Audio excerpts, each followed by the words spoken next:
Standing up in McKinney. This is According to Callis, episode 621. Coming to you on a Wednesday, and it's a late night, so I guess theoretically I should call it Late Night with Callis, but I won't. In fact, I'm going to entitle this The Gates of Hell, as in, I won't back down if you stand me up at the gates of hell.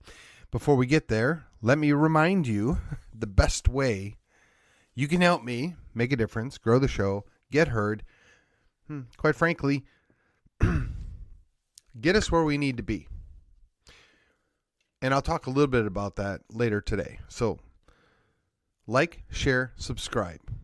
Follow me on your social media of choice. Follow me on the podcatcher of your choice.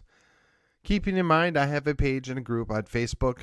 I am a pro at Gab, and I still drop in at MeWe, and for now, my stuff is still up at YouTube. All right, I got to tell you, this is probably going to post about 9 o'clock tonight. I also got to tell you, it's been a long 2 weeks, and 2 weeks aren't even up yet. I got a little crud going on. I got some action from last week. I had to blow up my Civil War week, so to speak, just to address that and deal with that in the aftermath. I still don't want to say anything more than I already have. I know it'll be taken care of one way or the other. But one thing that needs to be the major takeaway, when I say I won't back down, I mean it. I mean, I guess for better or for worse, I was built to take abuse. For better or for worse, when standing up against the odds, standing up against, let's call it not a good situation, I just can't find it in myself to walk away, to ignore it. And so when I say you can stand me up at the gates of hell, yeah, I'm aping the Tom Petty song for sure. But that's kind of what I feel like right now. I'm disappointed. I'm disappointed in a lot of different things. But that's where we're at. Yeah, you have to make peace with where you're at. And I do my best to do that. Maybe not on a daily basis, but certainly on a weekly basis. So as I deal with the, let's call it, the fallout, the unconclusive dealings of some of these situations, I just keep doing what I'm doing. I'm going to keep getting up and keep putting my boots on, metaphorically speaking, and keep showing up, keep doing what I need to do. I'm going to take care of business. Whether it's my day job, my family, my podcast, or whatever my political commitments are, I'm not quitting. I'm not going away. I'm going to be beaten down from time to time. I'm going to be, quite frankly, just don't feel good at all sometimes. But you just put on a happy face and go to work. Whatever that work may be. So the three things I want to talk about, and I guess I'm doing them in order specifically for a reason. So the 3 C's tonight are going to be the collapse, community, and courage. Now I'm going to invert them momentarily, briefly. I was in a church service, and I would say I was mildly surprised, pleased, but mildly surprised, when the pastor basically said, we have to do the right thing. That's not exactly how he phrased it, but we have to be willing to stand for the right thing. We have to be willing to be uncomfortable. We have to understand that things aren't always going to go our way. And again, I'm paraphrasing. I'm not looking to exact quote. I'm not looking to out the pastor that was saying this. Just bear with me for a second. So I was kind of surprised, pleased, and encouraged, because that has been a major source of disappointment for me over the last 4 years, honestly.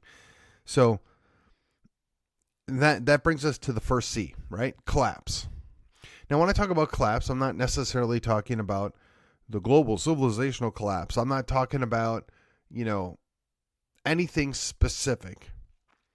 But what I am talking about is, we'll call it civility. We'll call it team building. We'll call it just people that should know better. Their mores have collapsed. The attitudes have collapsed.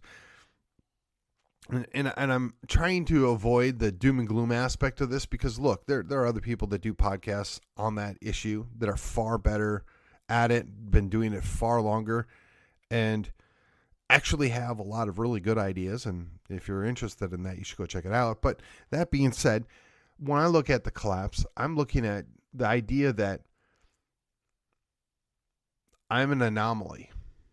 I married my high school sweetheart. We're in the 30 years of marriage. I have 2 daughters. Both of them are doing okay. Thank you very much. And we're still together. We're still doing things together. We still love each other. And we're the anomaly. Now, I remember when I was a wee lad, there was a lot of, let's call them divorces or second marriages, but not a majority. And now, as significantly older, it just seems to be that's common practice. I was at a group meeting with my church this last weekend, and funnily enough, I was the one that had the shortest marriage. Of course, the other gentlemen there were significantly older than me, which is why they have significantly more years of marriage. But I imagine at that table, there's 150 years worth of marriage with one man and one woman. And it might have been higher than that. I don't remember the exact specific numbers that we came up with. But that was both encouraging and surprising. Actually, I take that back. So it's 35, 40. Okay, so 200 years? And I was the one with the least amount of time. So it's encouraging. But when I think about the collapse of family, when I think about the collapse of community, right? Because the two go hand in hand. It's really easy, and it's actually kind of a knee-jerk response to blame the church. And certainly they play a part in this. But I also wonder if it's the culture that won the battle. Let me explain. The church is supposed to hold the community, the culture in check. They're supposed to be leading the way. Now, yes, we know not everybody's going to follow the church's example. Not everybody, puts their faith in Christ. We get that, right? I mean, pagans are going to pagan, and we're not supposed to hold them to the same level of accountability or the same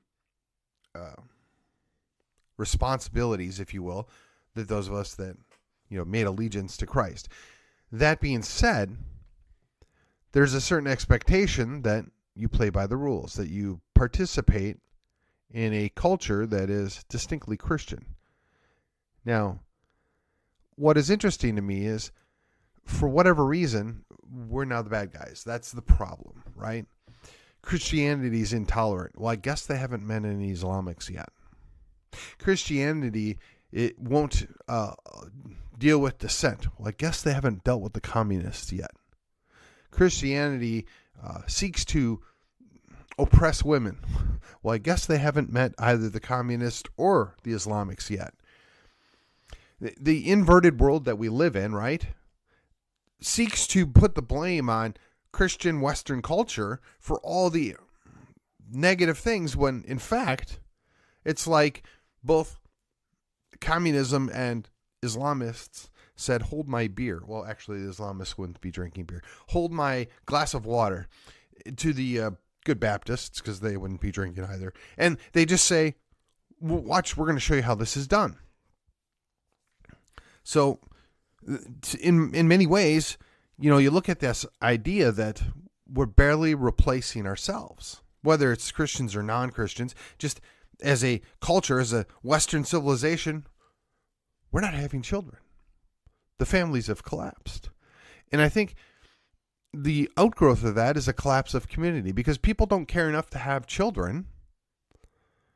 They don't care enough about their community, their neighbors. Now, again, to a certain degree, I'm guilty of this too, right? I mean, if I'm going to call it out on the culture and the community, I have to own my own. So I successfully have chatted with and met and talked to 3 of my neighbors. I've been here almost 4 years. I would like to think that's, a good thing. But I have yet to have a barbecue or grill out or, have an adult beverage out on the lawn with any of these guys. But we do chat. We do wave hi. And I'm a pretty social guy. But I got to be honest, aside from this, when I get home at night, I'm pretty much spent. Whether it's work, the day job, or the political part-time job, or even this podcast, I only have so much bandwidth. I almost have to think of ways that I can either squeeze a little bit more in or cut something out. I don't know what the correct answer is. And honestly, in about 6 weeks, my daughter will be coming home from college. And I'm really looking forward to that in the one sense that I get a pay raise. And the other sense is I like having my daughter around. But she's going to demand some of my time, which I will willingly provide and give because I'm excited to have her back in town, if you will. But as you look at that is a responsibility as a father, and it's also a responsibility as a family to do these things. So on the larger scale of things as a community, we're supposed to know each other. We're supposed to work with each other. We're supposed to interact. We're not supposed to, put a requirement out. First thing you do when you meet somebody is, who did you vote for in 2020? Oh, I don't want to talk to you then. Now, I understand that's kind of a night and day difference there, but a lot of people just don't see it that way. A lot of people aren't hypersensitive to this. A lot of people, quite frankly, just don't know any better. So do you really want to beat them over the head with that? Well, some people probably deserve it, but as a general rule, the vast majority of the people, no. You got to set that aside. Find something else you could talk about. Common interests, right? What's going on at the local city park? Did you see something over at the grocery store that looked good? Or did you sample something recently? Hey, where do you get your car fixed? What kind of dog is that? I mean, these are all simple things that you can do. And I mean, I do them from time to time. But I also got to be quite honest. I spend a lot of time talking to my clients and my customers. So again, even as a extrovert, you only have so much extrovert that you can give out. You have to recharge. You got to take some time. But again, the community suffers, especially when you don't have children, right? So it was commonplace back in the day to have 3 or 4 kids. And now it's like, oh, you have more than one? I mean, is that what we've come down to? I don't want to say this because I don't mean to be mean, but, I'm a dog mom. Or I have fur babies. Well, yeah, okay, if you had children, raised children, and now you have fur babies, totally makes sense. I get it. But I'm not really sure what kind of society we would live in that people choose not to get married, choose not to have children, treat their pets like children, and quite frankly, a lot of people treat their children like pets. Again, this is kind of clown world stuff we're dealing with here, and we're looking at the community that doesn't exist, the community that's been damaged. It's part of the collapse, if you will. But as we're talking about community, and we're talking about how do we overcome this, and we have to look beyond the politics, right? We have to look beyond divisive things and find things that are common, things that we can work together on. I think everybody likes to have nice trees in the medians. I think everybody enjoys a good park. I think everybody wants clean streets. I think everybody appreciates the fact that they can walk down their street to go to the park and not worry about being molested. And we're going to use that in the generalized term, not the specific term. Without being accosted. How about that? Maybe that's a better choice of words. Everybody appreciates that. So, this is especially relevant when you're talking about, people running for office, for, city council. Yeah. Police and fire, first responders, primary importance, clean streets, the parks and rec department. We want these things done well. Those should all be things that everybody can agree on. The challenge is, how much is enough? When do you stop? What kind of investment is absolutely necessary in order to maintain these things? And if somebody wants to lower it by 1%, are they evil then? I don't know. That's something that's in the eye of the beholder, right? But these are also things that we work in to compromise. People aren't your enemy because they don't have the same exact priorities as you. There are enemies out there. There are people that need to be dealt with. Perhaps taking the long walk off a short pier, if you will. But by and large, the vast majority of people don't fall under that equation.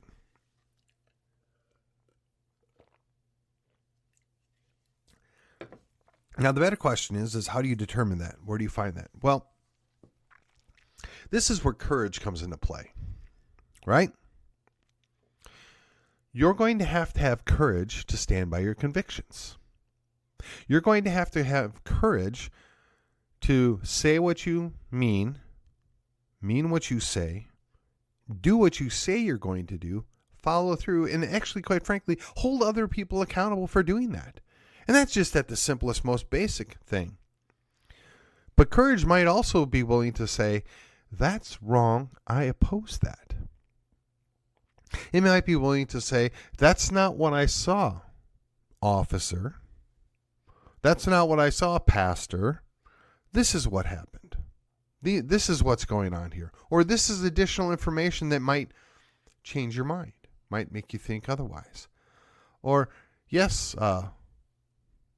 Madam Principal, little Johnny did do this, or little Johnny did not do this. You have to have the courage to stand for your children. You got to have the courage to stand for your family and for your community. Let's face it, if you take 100 people, 90% of them, well, that's maybe a little mean. 70% of them don't know what's going on and, quite frankly, don't care. Then you've got about 25% of those people that do kind of sort of know what's going on, and they do care. They just don't know how to care or what to do. And then of that remaining 5%, you're going to have people that are opposed, want to work against it, and perhaps one or two leaders out of that percentage that'll pop up and be willing to do something or show the way or lead by example. But that takes courage.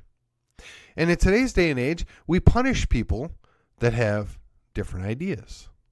We punish people that speak out. We disassociate from people that have courage. Now, once upon a time, this used to be something that was more or less held in high esteem, right? It was okay to speak out against this, that, or the other thing. They may say you're wrong. They may say they disagree with you. They may even say you're an idiot, but they at least respected it if you could give an intelligent argument. Now that's not even tolerated. It's not allowed. It must be fought. You're full of disinformation. You're misinforming people. We're going to take your credit. Oh, I'm sorry, that's later. That hasn't happened yet. But basically, they're looking to punish you. They're looking to hammer you down, right? It's the Asian proverb of the nail that sticks up is the one that gets hammered down. So there's definitely an incentive to avoid conflict, to avoid attention. And I think everybody wants to avoid conflict. I really do, because we've been bred that way. I mean, maybe not some of us Gen Xers. Some of us actually remember what it was to get in a fist fight. We remember what it was to have some conflict or do stupid things as a kid. Not that we're in a big hurry to go relive that in age, 48 to 58, but a good number of us at least have a positive childhood that we look back at and we think about all the freedom that we enjoyed. We consider what's left. What are our children able to do? We fret over the idea of what kind of world we're going to live in when our grandchildren come around. Will there be anything left for them to enjoy, for anything left for them to do? I mean, I'm not even going to get into the 15-minute cities and the Great Reset nonsense. I'm just looking at purely the stuff that's right in front of our face. When you get shouted down or spoken over when somebody didn't get their way, that's not a good thing. We have rules for a reason. We have certain expectations that people behave like adults. Now, the left, the progressives, have figured out that we're never, ever going to hold them accountable. They can do whatever they darn well please, and they're just going to get away with it. I think largely the reason why that is because the right lacks courage. The right refuses to stand up and face them down. Now, I know of a situation that I was involved with where there was myself and, a couple other people where we all went down to the downtown McKinney Square. And yes, I'm telling this story again, not to pat myself on the back, but to illustrate the problem. There are 200,000 people that live in the city of McKinney. And of the 200,000 people that live in the city of McKinney, there were less than 6 that showed up to stand witness, to stare down, however you want to phrase it, a group of leftist progressive troublemakers. And I sat there and I watched. And what's funny is there was a lot of jaw-jacking, there was a lot of running the mouth, there was some threading, some boasting, but nobody actually ever did anything. Now, I wasn't there looking for a fight. God, no. I was way outnumbered. I'd lose. I remarked to a number of my friends I was going to be nothing more than a speed bump if they actually decided to take action. But here's the thing. Most people are all bluster. Most people only want to do something if they're not going to be opposed. So if you have just enough courage to stand in the way, just enough courage to get out of your couch, get out of the car, and say, no, you're not going to do this. Or, I'm here to watch to make sure you don't do anything stupid. Most of this stuff will stop. Now, I've heard multiple explanations on, if you'll just, stare these people down, if you'll fight back, they'll go away. No, I don't even think you need to do that. I think just being willing to stand up, bear witness, and look them in the eye and not show fear and let them understand that their silly intimidation tactics don't work. They're so used to getting their own way. They're so used to not being questioned. They're like spoiled little children, and we tolerate it. If I can't get a half a dozen Christian fathers to show up at their local schools and say, yeah, little Johnny needs to stay in his own bathroom. Or, yeah, I don't want this pervert in front of children. Whether it's at the school library or the city library is irrelevant. But perhaps what's most disturbing is there's a whole lot of mothers out there that are perfectly okay with this stuff. Now I'm wondering where all those mama bears are. They talk a good game. Where are they? You know what's right. But yet, nothing. Nothing. Oh, they'll you all day long if you draw attention to the fact that some kid is running around with a tail and ears on his head pretending to be a cat when they're in like 4th grade. Yeah, okay, maybe, just maybe, that's a little phase that you have when you're kindergarten for a couple of days. But you don't encourage that nonsense. You don't pretend it's just okay, and you don't feed into that nonsense. And then you wonder why kids don't even know what their plumbing's there for. Again, this is courage. Do the right thing. Protect your family. Protect your children. Protect your wife, your husband. Protect your extended family. Look out for them. Do service to them. This should not be a challenge. This shouldn't be anything that sounds unreasonable here. But in today's day and age, in the collapse, that's what we're dealing with. We're so used to listen to, I want to be very careful here. We're so used to not expecting anything out of our leaders. Whether they're in the cathedral or the library or the Capitol. We're just so used to being let down that we have zero expectation. We just go on, leave me alone. I just want to do my thing. And if we just pretend that they're not there and they're not bothering us, maybe they'll go away. Well, I'm here to tell you that's not working out for us so well. They're coming for your children. They're coming for your grandchildren. They don't care. And because you've done nothing, because you've lacked courage, you've emboldened them. They're going to continue to do what they're doing. There has to be a consequence. And if you're not willing to do the bare minimum, which is to stand up and say no, to get out of your car, out of your house, and go somewhere and say, yeah, no, this isn't going to be tolerated. This isn't allowable. This is bad news. You're wrong. How do you expect to do anything? For all the bluster and all the jaw-jacking that came out of certain segments of our society when the movie Civil War was rolling up, and how people were foolishly saying that they're looking forward to it and they think it's going to be a good outcome, I'm here to tell you, whatever happens, it's not going to be good. Whatever happens, it's going to be costly. Now, I would like to believe with all my heart this is avoidable. I would like to believe that we can prevent it. But you're not going to prevent anything if you won't do anything at all, when you have plenty of opportunity right here and right now. If you're not willing to tell somebody to stop when they're messing with your kid or with your grandkid, you certainly aren't going to be willing to do anything when they come for this, that, or the other thing. And yes, I'm being vague on purpose. Use your own imagination there, folks. I don't have the answer for you.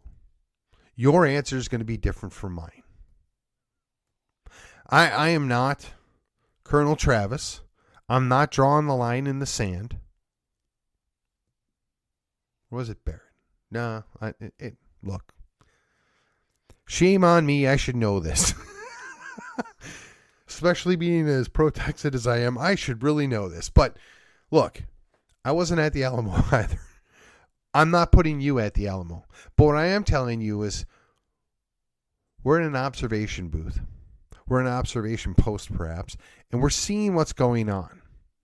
At the very least, we ought to be reporting it to the higher-ups. At the very least, we ought to be sending a message down that, no, that's a bad idea. Get out of the way. Or that's a bad idea. You need to stop it. We ought to be doing something other than going home, watching our football game, and pretending everything goes on like it always has. I was talking to somebody earlier in the week, and the idea is we live in this nice little isolated bubble in Collin County, and everything is perfect and nice and perfectly secure and conservative, and we have nothing to worry about. Okay. And if that was true and it was 10 years ago, I would still say the same thing. Get off your butt. Get involved. Get off your butt and go visit. Go watch. Go look. Do something other than watch your news station at home. Go join your local community. Go join your local church. Go to the gym. Do something. Meet somebody. Talk to somebody. If we're going to change things, if we're going to make a difference, if we're going to be willing and able to stand, we have to actually know people that are going to tell us when something's going on in order to go stand. A friend of mine referenced the idea that nothing really matters if you're not willing to stand. The question is, are you willing to stand when it matters? My answer is, I'm right here. And I won't back down. What about you? What are you going to do? This is a challenge, right? Look, we all get down. We all have rough days, rough weeks, rough months, rough years, whatever. But are you going to put your boots on, metaphorically speaking, the next morning and go to work? And work's different for everybody and different applications for everybody. But are you going to go do your thing? Are you going to go make your difference? Are you going to take that one step forward? Are you going to protect what matters to you? Are you going to stand in the gap? Are you going to be a leader when it matters most? And with that, this has been According to Callus, and I will see you on the other side.